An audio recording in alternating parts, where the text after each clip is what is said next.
It's an ML Sports Take brought to you by Rosie's Corner and Brewerton Ace Hardware. The Bills' game plan is exactly the same as it's been so many times this season.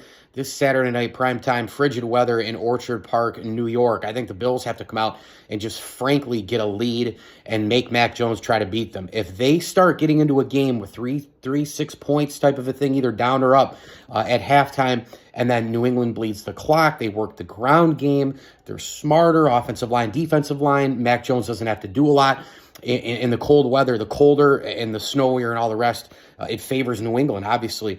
That's not to say that the Bills can't move the ball. They did that in the fourth quarter in the loss to the Patriots a few weeks back. Remember that narrative where, the Bills couldn't throw the ball, couldn't move it. The wind was hurting Josh Allen, this and that.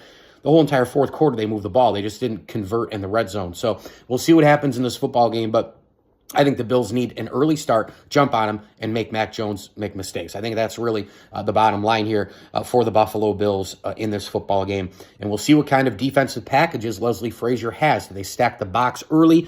I would expect New England trying to establish that ground game early, figuring out what they can and can't do against that defense, and then Mac Jones from there off the play action and all the rest. The Bills' defense is going to have to be ready for anything that New England's ground game will throw at them, including Henry and Smith. I think the tight ends, they blew a lot of money on in the offseason.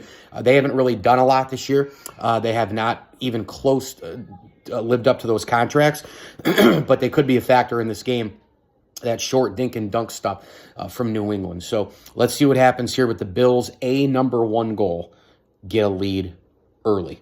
ML Sports Take brought to you by Stanley Law Offices and Welch and Company Jewelers.